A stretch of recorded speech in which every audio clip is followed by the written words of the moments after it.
recording.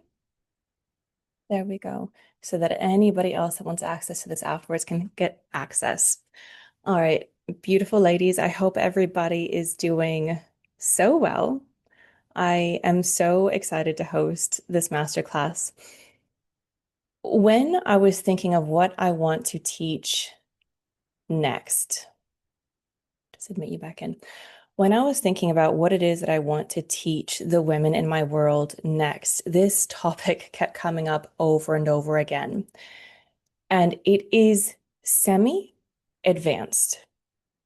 It requires a level of critical thinking to really understand, but once you clock it, once you get it, your understanding of relationships, of yourself, of power dynamics, of what it means to be a calm, confident woman, all of that changes. All of that gets turned on its head in the most beautiful way. So, for any of you that don't know me, my name is Bethany. So, I founded The Curated Feminine almost 4 years ago now. I had dabbled in therapy in and out, and then I worked with my first mentor about 5 years ago, and she changed the trajectory of my life so quickly with her insights, with her understanding, with her wisdom, and encouraged me to use my background in psychology to not do therapy and become a therapist or a psychologist, but instead to pivot into coaching and mentorship. So that's what I do now. I work with women to help enhance their feminine energy, their feminine sovereignty, and so much more than that. But a topic that comes up often with women that have been in my world for a while is they notice this pattern. And the pattern is when you start to really up level, when you start to just letting these other ladies in, there we go. When you start to really up level, when you start to really enhance your understanding of human behavior, when you start to raise your standards, when you start to get to the point where you know that you have worth and you've done a lot of inner child healing and you've done the shadow work, maybe you have, maybe you haven't. It's called a lot of different things. But when you've done these things psychologically, your life starts to look better and it starts to look different. And for some people, that can be triggering. And so this masterclass is designed to teach you how to handle relationship dynamics and power dynamics in a way that is actually empowering. Because not everything has to be a long, drawn out boundary conversation. Not everything has to be cutting people off because they've pissed you off, right? We don't work that way here. My chair is very creaky. Excuse my chair. Not everything has to be about that. Instead, it needs to be about how do you handle relationships and power dynamics in the most self-leadership way, in a way that allows you to retain your confidence and your wisdom and lead in your relationships in ways that you haven't before. So there is a quote. I have this widget on my phone. Let me see if I can get it up for you. I'm not sure if this will show. I have a widget on my phone for Pinterest that shows, oh, let me just mute you two ladies. Mute. Sorry. Mute. So it's a widget on my phone that has little Pinterest photos that pop up. And in it, I have all these beautiful quotes. And a quote that rather ironically popped up this morning was, imagine being bitten by a snake. And instead of focusing on healing from the poison, you chase the snake to understand why it bit you and prove that you didn't deserve that. And I want that to really land for you because when you're a really emotionally intelligent woman, you're not lacking in awareness, right? You have empathy, you have communication skills. But sometimes we think that we need to spend all of this emotional energy chasing the snake. We need to try to explain to people that haven't treated us well why they shouldn't do that. We need to try to smooth things over. We need to go and outsource our energy, and this is a huge one, and ask 10 different girlfriends if, Patricia did that thing again and it really sat wrong with me. Do you think she meant that? And your girlfriend goes, no, of course she didn't mean that. That's in your head because she doesn't have the right level of understanding. So you're outsourcing all of your energy and your decisions to people that don't even understand relationship and power dynamics as well as they could. So the precedence for this masterclass is we will no longer spend time doubting ourselves, right? If something feels off, we're going to start clocking it like data. and making smart strategic decisions from a place where you are emotionally regulated, where you're calm. So when you're really emotionally intelligent, like all the women in this room, I specifically designed all of the branding for this masterclass to speak to emotionally intelligent women. So if you're here, you're that. And when you're truly emotionally intelligent, you clock patterns quickly, but then sometimes you doubt yourself, right? You notice somebody that's not treated you properly. You notice a lover that makes that sideways comment. You notice an in-law that's trying to get you to dim yourself just a little bit because they're uncomfortable now with how much you've grown. And you try to de-escalate or explain or hold all of that emotional complexity yourself, like spiral with it by yourself because nobody else will understand. And that's a lot of emotional labor. That's exhausting. And I don't know about you, but I'm here to make a difference in this world, right? I truly believe that it is our duty to live the biggest, boldest, most beautiful, kindest lives that we possibly can because we have the honor of having been born. It's not enough just to skate by, right? So if you're wasting all of this emotional labor, misunderstanding patterns and outsourcing your energy to people that don't deserve it, how can you possibly do as much good as you're supposed to in this world? Right? You can't. And so that's why work like this is so important. So, emotional intelligence has several different factors. You need to be able to recognize emotions, understand emotions, label emotions, express emotions, and regulate emotions. So that comes from a doctor, Dr. Mark Brackett. It's like if you think of a man who's done the most study humanly possible on emotional intelligence, it's him. So he understands it really, really in depth. And those are the five areas that he said make up emotional intelligence. Now, we tend to be really good at all of that, right? We recognize an emotion, we kind of understand it. We can normally put a label on it if we have the right language in place. We can normally express our emotions. So a lot of women in this room have gotten to the place where they've learned how to express emotions in a really healthy way. But regulating those emotions is really difficult. And when you have people that are making comments at you that they shouldn't, it's very difficult to stay regulated in the moment. My daughter, so I've got three daughters. For those of you that don't know, I've got an 11-year-old Celine, a 9-year-old Aurora, and a 4-year-old Freya. Named them all after goddesses. My husband actually agreed with that decision, even though he tends to be very grounded, but he loved the idea. And so my middle daughter, Aurora, she said to me yesterday in the car, Mommy, why is it that blonde women are often viewed as dumb, meaning we have jokes, blonde jokes, right? A blonde walks into a bar, blah, blah, blah. She's like, why is that? I don't understand. And I was explaining to her, I mean, there's a whole history behind that, but society is more comfortable when women are one-dimensional.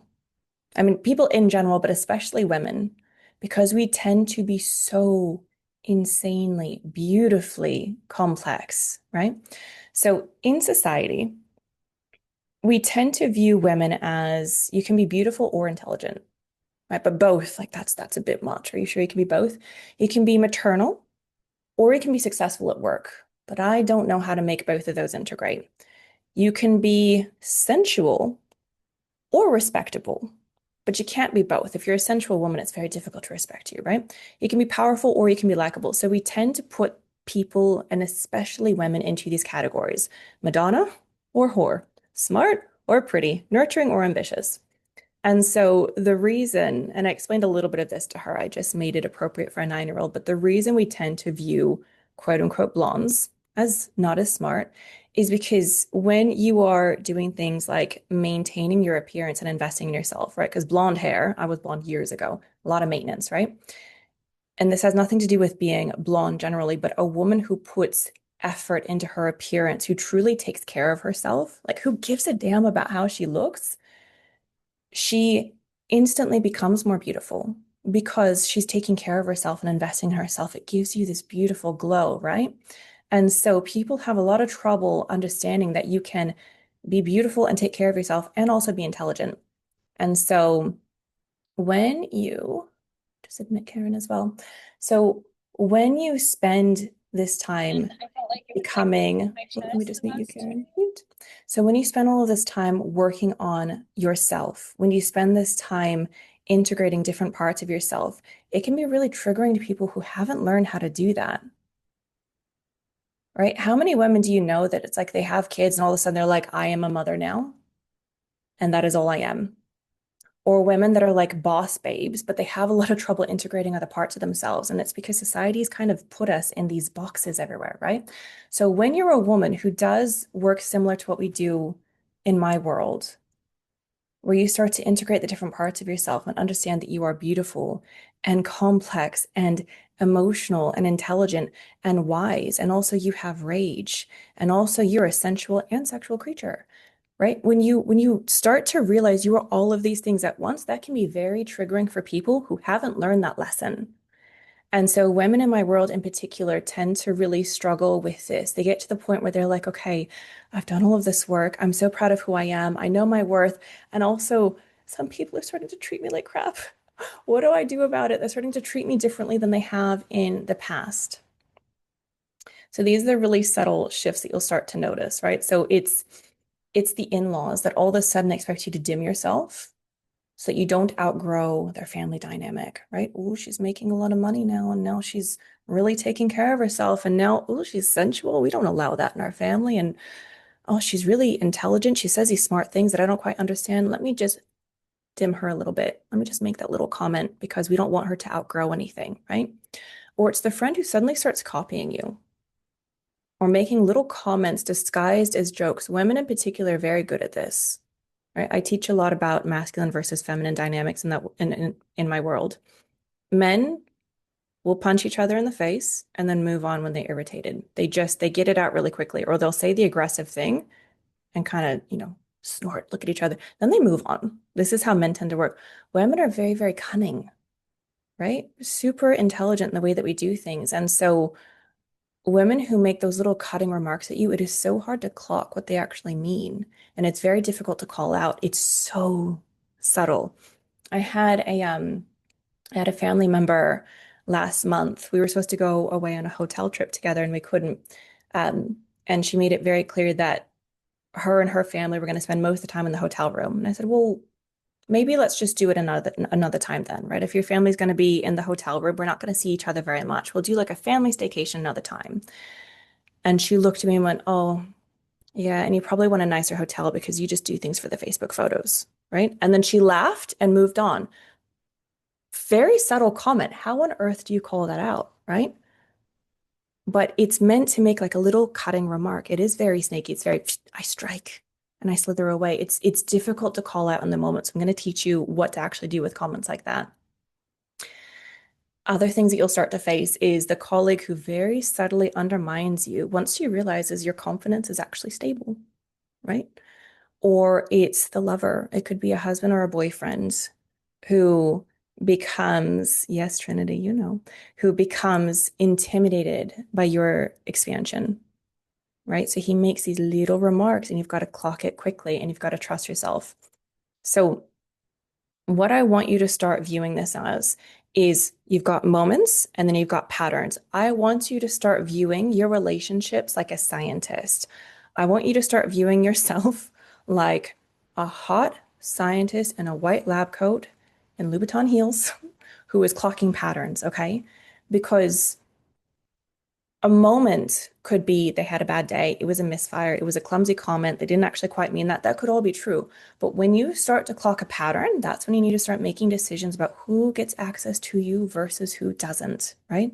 So a moment is they made the comment once and you haven't heard it since. You should still clock it and file it away just in case it becomes a pattern, but you don't need to do anything with it.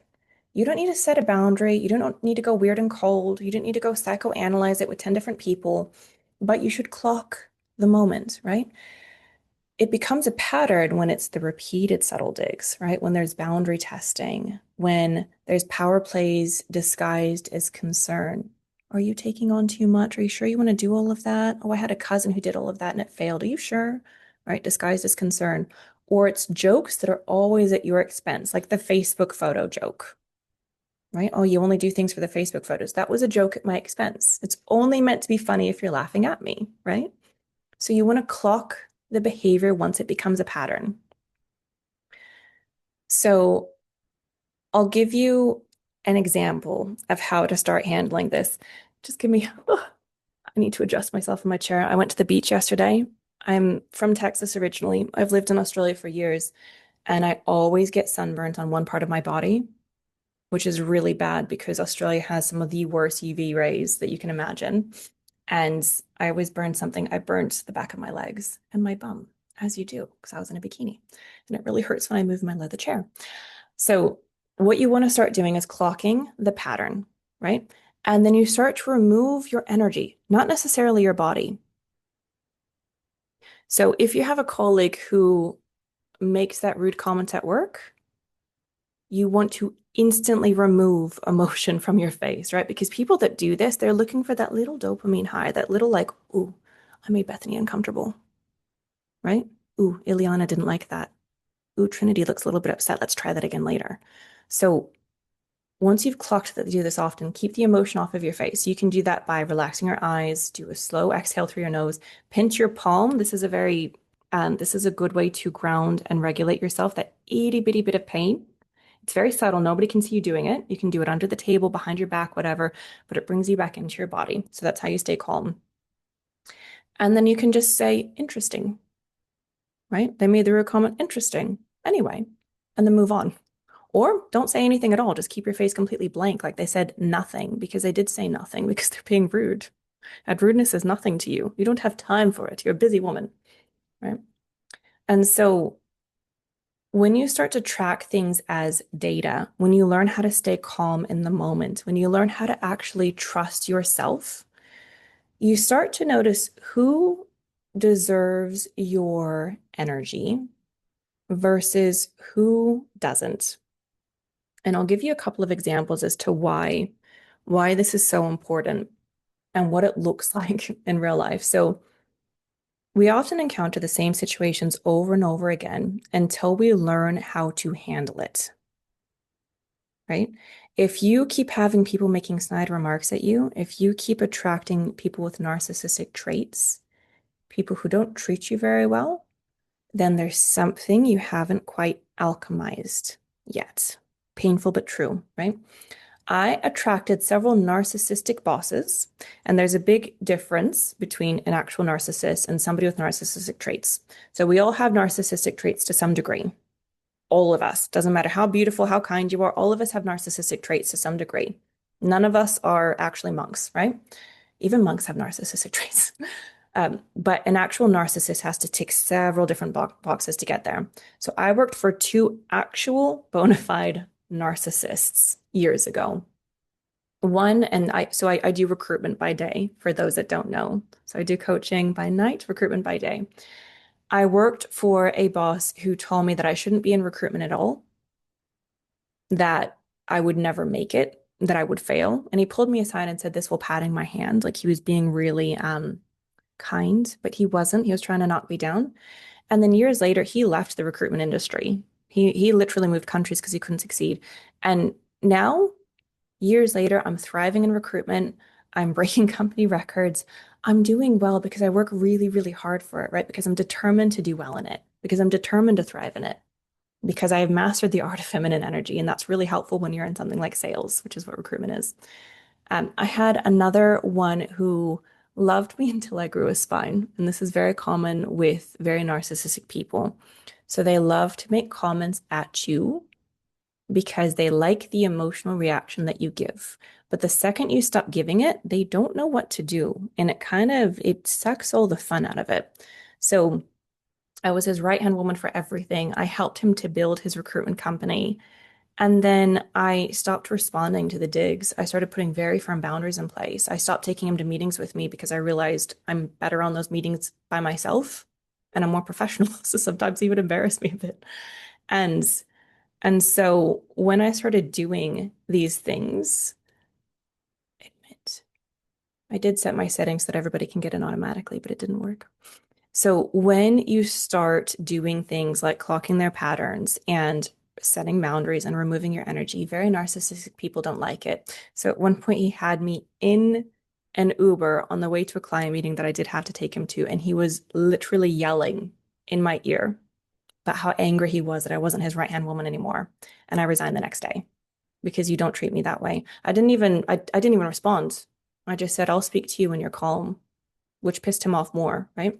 My point with all of that and with those stories is when you become a woman who's truly confident in yourself, you become kind of like a prize to very narcissistic people, and you become a mirror to people who are more quote unquote normal, right? Not everybody's a narcissist, like I said, there's actually very few in the world, but you become like a mirror to people who really desire what it is that you have. And when you're a mirror for their desires and they haven't yet realized that they too can have what it is that you're working for, if they just put in the work, they become very triggered. And so they want to knock you down a peg. And when you look at it from that perspective, it becomes so much less personal, right? It's not even about you. Everybody is their own main character and their own movie. We might not like the movie that they're playing. We might not like the character that they are in that movie, but everybody gets to be their own main character, just like you, right? So their treatment of you isn't even necessarily about you. If they're doing it with you, I guarantee you they're doing it with other people and getting triggered by other people. And you deserve better than that. Now, a reframe with all of this is once you know it's not about you, I want you to find a way to remain soft, right? This isn't about becoming scared of relationships. This isn't about being paranoid everywhere that you go. It's solely about clocking patterns. And that's where the art of detachment and doing it the elegant way, right? That's what this masterclass is about. That's where it comes into play. You're only clocking data and looking at the patterns. Oh, they treated me that way again. I'm going to clock that. You know what? They've done it a third time and it has a very similar theme now that I think about it. They don't get access to my inner world anymore. So when you harden, you lose the chance to have really beautiful relationships. But let me just read this question. The not about you part, can this be a part of feeling defensive through hurt? Tell me more about what you mean. Explain a little bit or give an example, and I'll come back to that because that's a very good question. I can tell I'm just trying to understand. Um, so when it comes to hardening versus solely having discernment, what you want to look at is I'm open to all relationships, right? I'm open to beautiful relationships. I deserve beautiful relationships. I choose to be a match for what it is that I want in those relationships, whether it's romantic or colleagues or friendships. But I'm going to always clock data and patterns and make moves accordingly, right? That's how you stay open. That's how you stay soft, knowing that it's not always about you, that they're probably doing it to multiple people, that you're incredible, that they're intimidated in the first place, right? That means you're doing something right, obviously, or they wouldn't be so intimidated. And that you get to clock patterns and make decisions accordingly. This is so important to know. So when you when you go to actually put the boundaries in place, I'll give you a really good example of what this can look like. So I had another family member. So like I said, I've had my business for almost 4 years now. And I noticed that she would go quiet when others brought up my business. She'd started her own business and decided not to do it anymore, which is completely fine, right? People do that all the time. But my success in my business was a mirror for where she felt like she failed, even though she didn't. She just chose not to do her business anymore. That's okay. But she felt like she failed. And so anytime somebody brought up the curated feminine, Bethany's coaching, anything else, she went very quiet, would change the subject or would look away or would get very busy with her phone. So I noticed the pattern, but said nothing because it's not my business, right? She can feel however it is that she wants to feel. But one time she asked me, how was your weekend? What did you do? And I had just launched a, a course on cycle syncing. And I did it with a highly qualified nutritionist. So she has a master's degree in nutrition, studies this all day long, very, very good at what she does. So she handled all of the science, the nutrition side. And me with my psychology degree, with my years of working with women, I handled the emotional dynamics of your cycle and what that looks like and how to handle it, right? How to handle it through each stage of the cycle. And so I said, "Oh, I we launched our cycle syncing course. I'm so excited. We worked so hard." And she was like, "Oh, you even qualified to do that? I don't even know if you're qualified." I'm like, "Well, I have a psych degree. I don't remember you finishing a psych degree." I was like, "Oh, interesting." Anyway, clocked that as data, did not engage because they want you to be defensive in those moments, and then ensured that I never put up my business to her again. Now she only hears about it through other people, and you don't do this as punishment, right? You clock the pattern, and then you decide how much access that person gets to you, and that's it. There's something that I taught in another one of my courses, and it's having an outer circle versus an inner circle and what that looks like, and it's really important. So when it comes to people who you can't quite get rid of in your life, right? Like if your boss treats you this way, you can resign, obviously.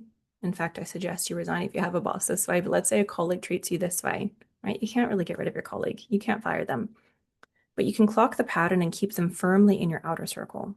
Right? If you have a family member who you can't get rid of family, and sometimes it doesn't make sense to cut them off. Just because they make a few snide remarks, you don't cut people off over that. We don't work like that here. But you clock the pattern and you move them to your outer circle.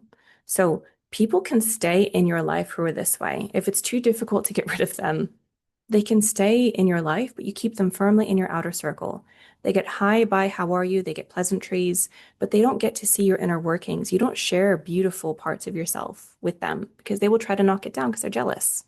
And then your inner circle, those are the women and the people in your life that you trust, who you know have your back. They get everything, right? They earn that because you notice how they react when you give them little tidbits of information.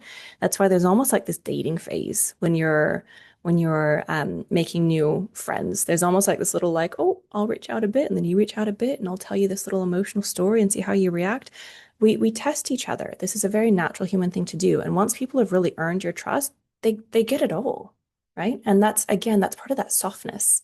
So as you level up, you will have people like this in your life that are genuinely out to get you a little bit, that really do want to knock you down a peg because they're intimidated.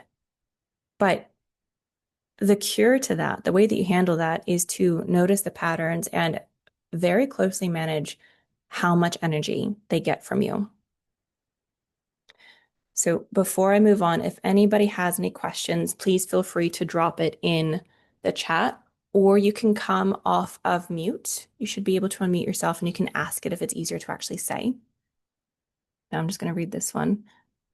Defensiveness can lead to being responsive in a reactive way, sometimes in a moment of not wanting to be controlled. Sometimes my reactive way will be calling them out on themselves, but I need to practice on how to engage elegantly. Okay, so what you're saying is sometimes you actually want to call them out in the moment, but you want to do it elegantly in a way that's detached. Is that correct? Let me know if that's right. And if anybody else has any questions, feel free to ask. Yes. Okay. So the way that you keep it from being reactive is making sure that you're calm first. So sometimes simply this knowledge is enough, right? Knowing that, okay, they're not actually doing this to me. They are intimidated. And being able to own someone else is intimidated by me. People don't try to knock you down a peg unless they're intimidated. And sometimes we're taught that it's conceited to view things that way. I don't know about most of your backgrounds, but I grew up in Texas in a very Pentecostal Christian background where everything is about humility and not having an ego. And so we were taught a lot as little girls, like, don't treat people like they're beneath you ever, and you must be humble at all times. And the way that that translates to a child's mind is often very different than an adult who knows how to really integrate that. And so for years, I thought that if I thought people were intimidated by me, I was being conceited. But it's not conceited because when you're successful, you are simply a mirror to other people who haven't learned how to be successful in that way. And they're either going to admire it and strive for it, or they're going to get defensive and weird about it. And so when you start to look at things like this moment isn't actually about me at all. This is most time it's a her, right? But this could be him as well. My very narcissistic boss, both of them were actually men. Um, you stop feeling like you need to kind of jump. You don't have that visceral reaction anymore. It becomes, oh, interesting, right? So when that family member that I mentioned, when she made that comment about the Facebook photos, my response to her, and I made sure that I calmed myself down first, because I could feel it. You can feel in your body when it's a rude comment, even if it doesn't seem that rude. So I put my nail kind of in my palm. That's that pinching thing that I was talking about to regulate yourself. That tiny bit of pain brings you back to your body. Deep breath. And then I said, what an interesting comment. And then I changed the subject. And the reason I did that is because it's saying, I've clocked that you just said something rude. I'm not dumb, but I'm also not reacting to it. And that's often a much better way to handle it. Instead of trying to kind of call them out or put them in their place, it's kind of like, I see you, just so you know. And that's often very embarrassing for them because they're hoping that you won't clock it enough, that you'll just feel really uncomfortable in your body and either get defensive, which makes you look bad, right? They kind of want that. They thrive off of that, or won't do anything at all, but they see the hurt on your face. So staying very neutral and just making a little like, oh, interesting. Anyway, that's elegant attachment. You're not attached at all to the outcome. Let me know if that makes sense. Feel free to add a follow-up question. Okay. Trinity, back to what you were saying before, it's true that people expect women to be one-dimensional. I'm 6 months postpartum. I've had moments where I've literally almost self-sabotaged because I started having so much creativity in my business soon after I gave birth. And almost felt like I don't see other moms doing this. So is this wrong to go back to business so fast? I haven't seen many women in my circle do things like myself. So sometimes I water myself down. Yes, I have experienced this myself in the past. I've actually got something at the end that I think you will love.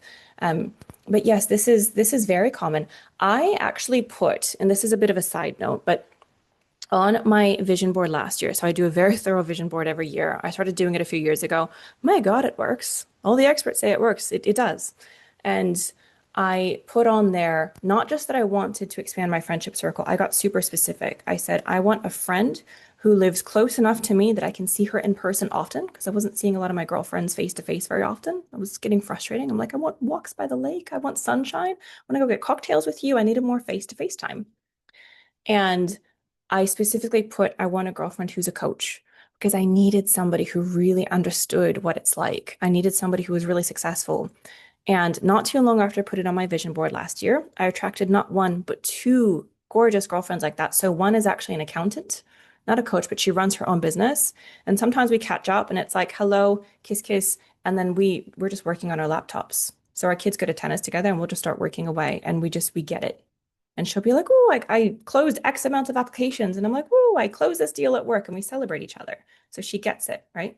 So I highly suggest putting on your vision board exactly the kind of woman that you want in your life. And then the other one that came into my world not long afterwards is a coach herself. And we send each other voice notes all the time with ideas and we just like love each other. It was like love at first sight. If this was a romantic relationship, we would be like, it'd be like a Romeo and Juliet love story, but it's a friendship. It's so fun. Um, all right, women tend to try and please, correct a criticism. Men listen and decide, yes. Men listen and decide if it is something they need to change. It's nothing personal. Yes. So what's really interesting about that when we look at, I teach a lot about the biological differences between men and women. And when you look at things from an evolutionary perspective, right? For women, we were the ones who were tending to the tribe back in the day, in ye olden days. And so if we were expelled from the tribe in any way, it was very scary for us, right? We weren't always, in some cultures, women were the hunters, but most of the time, we were the ones keeping the tribe together, keeping the emotional resonance between the tribe members alive. And so my theory is over the years, and evolutionary psychologists have backed this up too, but over the years, over the decades, over the centuries, we've learned to take criticism in a very different way. Somebody criticizes us, and we're instantly thinking of how we can change. For men, they're like, let me think about if that serves me, which is very smart. I love that for them. And that's where we can take a page out of their book. It's frustrating when you're speaking to one, right? Like when it's your husband or your boyfriend, you're like, can you just instantly clock this and change it, please? Can be annoying, but it's actually a really beautiful aspect of the masculine. And so this detachment piece is teaching you a little bit how to do that, right? Um, so what if the person still tries to continue saying snarky things? Do you just keep brushing it off, or do you engage in a very elegant, wise way? So that's where the detachment piece comes in. That's a very good question. So if it's somebody at work, that might need to be addressed. That's when you might need to make the comments back. So I have a colleague who she's kind of like, how do I describe her? She's actually a really lovely person in a lot of ways, but we don't get along. She gets along with most everybody in the business. We don't really like each other though. I sense this from day one. It is what it is. And with people in the business that she doesn't like, she'll start laughing really hard at the most random things. So if I say, because again, it's recruitment that I'm in during the day, right? If I say I forgot a candidate's name, she'll just start cracking up. And so every once in a while, I'll just say, oh, I didn't realize that was so funny. Anyway, right? And then move on. And she instantly stops laughing. So you can make from a very detached perspective. And again, this is where you have to be strategic. Keep your face blank. Make sure your voice isn't shaking. Calm yourself down. And then you can say something back that again says like, I've clocked this. And given that I've clocked it, it's a bit embarrassing that you keep doing it. But sometimes it's not worth fully calling out. So if I ever had a full conversation with her where I said, you laugh and I don't like it, it wouldn't be worth it because I've clocked other patterns with her that says to me that it's not something that she's really willing to change and she doesn't have the emotional capacity to change. And that's okay because she's her own main character, whatever. But sometimes I do call it out. So it's important to do so sometimes. Most of the time, gotcha, good. But most of the time, you don't need to call anything out. If it's somebody that has a repeated pattern of trying to belittle you, the chances of you correcting them actually landing are very, very slim. So with that family member that I mentioned that she makes snarky comments at me all the time. She just lost a hell of a lot of access to me. She hears about how I'm doing through other people most of the time. And I know she feels it. And again, it's not punishment, it's just she no longer gets access. And I've sensed through conversations that I've had with her, and again, every woman in this room is very emotionally intelligent, or you wouldn't have been here. The branding for this masterclass was specifically designed to target women with high EQs, right? So if you're here, you're a smart cookie. So I know that you'll understand this. When you're able to really read the room with people very well, you'll know whether they'll get it or not. A lot of people, if you bring it up to them, they don't even have the emotional capacity or the critical thinking capabilities to understand what you're saying when you say, hey, you're doing this and it's not nice, right? They're not going to go back and correct that behavior. So it is what it is. Now, if anybody else has any questions, please feel free to drop it in the chat because we've got a few more minutes here. Um, Now, I said before that I have something really fun for you if you like this level of conversation. So this level of conversation requires a lot of nuance. I can guarantee you, if you think of a lot of the people in your life, a lot of them wouldn't fully get this kind of conversation, right? I'm sure you've had girlfriends, you bring things up and they're like, I don't know what you mean. I haven't noticed that pattern. When you're when you're very emotionally intelligent like this, it can be difficult to find rooms where women really get it. So there's something that I've created, zero pressure to join, but if you feel cold with all of this, this is perfect for you. So there's something that I created called the throne room. My mentor told me I must call it the throne room. It felt slightly cheesy for me, and then I thought about it and I went, no, that's exactly what it should be. So it is now the throne room, and I love it. And it's a space in Telegram where there is constant voice note drops on this. So I'm talking like up to 15 minutes of me riffing on these specific points. You also get access to weekly questions from me. So it's about as close to mentorship with me as you can get if you're not currently working with me one-on-one. And I don't see any, yeah, none of my one-on-one clients are in here. So for all of you, this would be perfect. So you can drop into Telegram and listen to voice note riffs on things like this. There's also going to be things about polarity in relationships, on feminine sovereignty, meaning what it means to completely lead yourself through feminine energy, not just light, fluffy, I wear a pink robe and I move more elegantly. I'm talking like self-leadership as a woman and what that looks like compared to a man and how to do it really well. So if you are curious about that, I'm going to drop the link here. There you go. And I'm also going to pop it into an email for you afterwards. It's 55 per month USD for now. It will go up, but everyone in this room is perfect for it. And thank you so much, Trinity. I appreciate that feedback. If anybody has any questions, feel free to reach out to me on Instagram. I really hope this was helpful for you. All of you deserve relationships where you feel adored for who it is that you are. And the best way to feel that way in your relationships is to make sure that the wrong people aren't getting access to you. And so remaining elegantly detached is exactly how you do that. All right. Thank you so much, ladies and gentlemen. It was lovely to have all of you here. And I'm sure I'll see you around social media.